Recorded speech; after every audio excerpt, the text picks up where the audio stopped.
Indonesia juga memiliki kisah yang tak kalah menarik sebagai warisan budaya. Terdapat kisah manusia harimau di Gunung Dempo yang sering jadi perbincangan banyak orang. Sejarah siluman harimau berawal dari sebuah tarian yang biasa disebut ulu yaitu silat harimau. Silat ini bernuansa magis, dan tidak sembarangan orang yang dapat mengikuti latihan silat ini. Adapun orang yang terpilih, akan langsung mendapatkan wangsit dari suhu atau guru besar yang memiliki ilmu harimau, yang berada di Gunung Dempo. Memang hal-hal yang berbau mistis sukar dinalar secara ilmiah, namun fakta menunjukkan dan membuktikan bahwa kekuatan spiritual itu memang ada. Mereka yang terpilih itu dapat dibuktikan secara kasat mata. Sebelum kita masuk ke dalam cerita silat ulu atau silat harimau, tak ada salahnya jika kita mengamati terlebih dahulu bagaimana kondisi di puncak Gunung Dempo tersebut.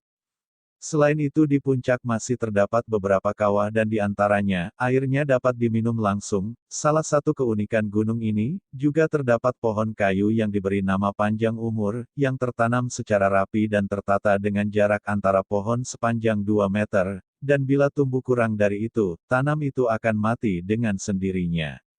Tumbuh-tumbuhan itu tertata dengan sendirinya secara alamiah, konon katanya kayu panjang umur inilah yang selalu dibawa oleh sang murid yang berhasil menuntut ilmu harimau ini, di samping beberapa ranting kayu lainnya.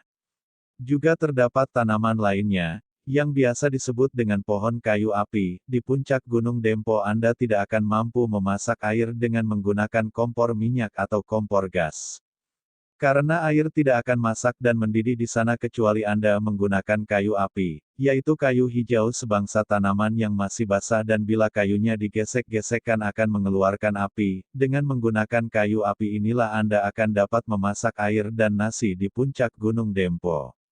Biasanya ritual silat diadakan di luar desa atau di tempat yang sudah ditentukan oleh sang pawang, dan jumlah peserta yang akan mengikuti ritual silat biasanya diperkirakan sekitar antara 15 sampai 25 orang. Ritual ditata sedemikian rupa dengan berbagai sesajenan dan membakar kemenyan atau dupa. Selain itu di dalam arena ritual silat telah disediakan sebuah pintu yang nantinya akan digunakan bagi mereka yang mendapatkan wangsit atau lulus ritual dipanggil ke Gunung Dempo. Mereka yang berangkat dan terpilih itu biasanya tidak lebih dari 2 orang dari peserta ritual yang ada. Para calon murid itu berangkat dengan mengendarai seekor harimau atau menunggangi harimau, dan dengan sekejap mata pula mereka telah tiba di padepokan sang guru besar di puncak Gunung Dempo tersebut. Ritual seperti ini umumnya berlaku di wilayah Kabupaten Bengkulu Utara, Muko-Muko, Seluma, Bengkulu Selatan, Kaur dan Krui, untuk lulus menjadi seorang murid yang sakti mandraguna. Mereka yang lulus dan diakui sebagai murid dari perguruan ini, biasanya membawa oleh-oleh kayu panjang umur dan berbagai ranting kayu lainnya. Oleh-oleh ini sebagai bukti bahwa murid yang bersangkutan benar-benar telah sampai menemui sang guru besar di puncak Gunung Dempo. Menurut penuturan mereka, ilmu silat harimau sangat ampuh, jika dibandingkan dengan ilmu silat-silat lainnya. Silat harimau bermain di bawah bagaikan harimau yang sedang mengendap-endap yang akan menerkam musuh atau mangsanya.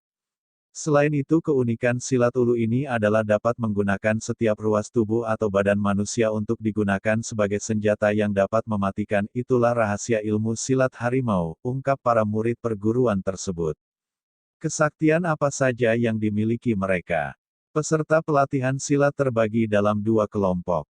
Mereka ini adalah orang yang diakui sebagai murid langsung dari sang guru besar yang berada di Gunung Dempo, dan memiliki ilmu magis yang tinggi. Selain itu mereka dapat berkomunikasi dalam jarak jauh atau telepati sesama mereka dimanapun mereka berada.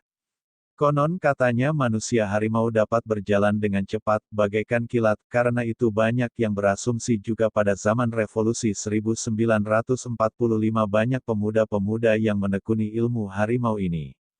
Pada masa dahulu, musuh tidak dapat mengejar dan sulit untuk menemui mereka. Jumlah mereka yang menuntut ilmu ini semakin lama semakin berkurang sesuai dengan kemajuan zaman.